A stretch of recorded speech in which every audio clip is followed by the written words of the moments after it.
मेरे पति उस दिन घर पर नहीं थे और उनके एक बहुत करीबी दोस्त की शादी थी।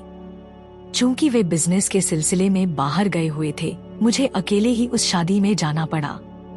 शादी का निमंत्रण काफी समय पहले आ चुका था, लेकिन ऐन मौके पर मेरे पति को जरूरी काम से शहर से बाहर जाना पड़ा। उन्होंने मुझसे कहा, तुम ही चली जाओ, मैं नहीं आ पाऊंगा। शादी की शाम मैंने ब्लू साड़ी और ब्लैक बैकलेस ब्लाउज पहना था। ब्लाउज का डिजाइन काफी आकर्षक था, जिसमें डीप नेक था, जिससे मेरी वेजलाइन साफ दिख रही थी। मुझे पता था कि इस लुक में लोगों की नजरें मुझ पर टिकी रहेंगी, और सच में शादी में आते जाते लोग मुझे घूर रहे थे। यह अजीब भी लग रहा था, लेकिन कहीं न कहीं मुझे अच्छा भी महसूस हो रहा था। मैंने खुद को खास तौर पर इस तरह तैयार किया था ताकि लोग मेरी सुंदरता पर ध्यान दें। शादी में पहुंचकर मैंने देखा कि मेरे पहचान की कोई भी महिला वहां नहीं थी, इसलिए मैं एक कोने में अकेले खड़ी रही। कुछ समय बाद मैं बोर होने लगी। मेरे पति के दोस्त की शादी थी, इसलिए वहां से जल्दी लौटना भी ठीक नहीं लगा। तभी मेरे पति के एक दोस्त राज मुझे अकेले खड़े देख मेरे पास आए। वे मुस्कुराते हुए बोले, भाभी, भाई साहब साथ नहीं आए क्या?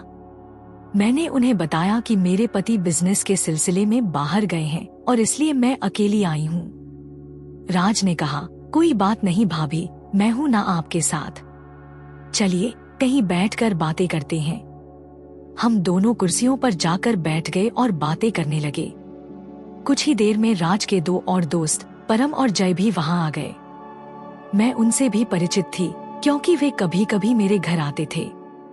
हम चारों आपस में बातें करने लगे। शादी की पार्टी अब हमारे लिए ज्यादा मायने नहीं रख रही थी। बातों बातों में परम ने सुझाव दिया कि हमें कहीं और चलकर अपनी ही पार्टी करनी चाहिए। राज ने मजाक में कहा, तू भाभी के घर की बात तो नहीं कर रहा?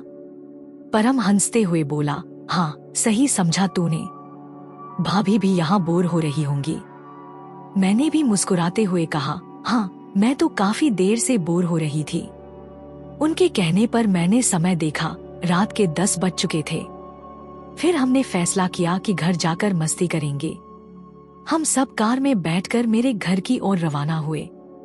मैं आगे की सीट पर बैठी थी और राज गाड़ी चला रहा था। मैंने महसूस किया कि उसकी नजरें बार बार मेरी वेजलाइन पर जा रही थी, लेकिन मुझे इससे कोई फर्क नहीं पड़ रहा था, क्योंकि ये सब पहले भी हो चुका था। घर पहुंचने के बाद हम सभी हॉल में बैठ गए। मैंने किचन से शराब की बोतलें और गिलास निकाल लाए, क्योंकि मेरे पति हमेशा घर में शराब रखते थे। मैंने 3 गिलास लाए, लेकिन उन्होंने मुझसे भी पीने के लिए जोर दिया।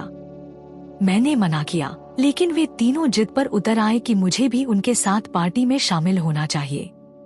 अंततः मैंने भी एक गिलास अपने लिए भर लिया। हम सबने एक एक पैग लिया और बातें करने लगे। उनकी नजरें बार बार मेरी वेजलाइन पर टिक जाती थीं, और मैं भी अब मस्ती के मूड में आ चुकी थी।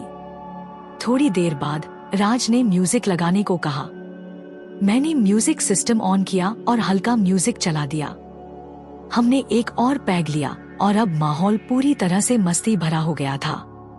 राज डांस करने के लिए खड़ा हो गया और उसे देखकर परम और जय भी उसके साथ झूमने लगे। मैं नीचे बैठी थी और उन्हें देख रही थी, लेकिन कुछ ही देर में वे मुझे भी डांस करने के लिए बुलाने लगे। राज मेरे पास आया और मेरा हाथ पकड़कर बोला, भाभी चलिए, बहुत मजा आएगा। मुझे अंदाजा था कि वह किस मजे की बात कर रहा था। आखिरकार मैं भी उठकर उनके साथ डांस करने लगी। हम सब कपल्स की तरह डांस कर रहे थे। डांस के दौरान मेरी थकान बढ़ने लगी, तो मैंने कहा कि अब और डांस नहीं हो पा रहा। वे मेरी बात मान गए और म्यूजिक सिस्टम पर एक रोमांटिक गाना चला दिया। हम सब फिर से बैठ गए और एक और पैक बना लिया। अब नशा अपने शबाब पर था और सभी के चेहरों पर मुस्कान थी। जय ने कहा, भाभी आप बहुत खूबसूरत हो। राज ने भी हाँ में हाँ मिलाई और मैंने मस्ती में कहा, तुम लोग तो बहुत शरारती हो गए हो। फिर उन्होंने मजाक में कहा, अब जब शिकायत करनी ही है तो हमें अपना काम पूरा करने दीजिए। इसके बाद हम सभी ने एक दूसरे के साथ और भी ज्यादा मस्ती की। धीरे धीरे यह सिलसिला इतना आगे बढ़ गया कि अब महीने में 2-4 बार ऐसा हो ही जाता है। जब भी मेरे पति बिजनेस के सिलसिले में बाहर जाते हैं, उनके दोस्त मेरे घर आकर मस्ती करते हैं। दोस्तों, अगर आपको मेरी यह कहानी पसंद आई हो तो वीडियो को लाइक और शेयर करें और चैनल को सब्सक्राइब करना न भूलें।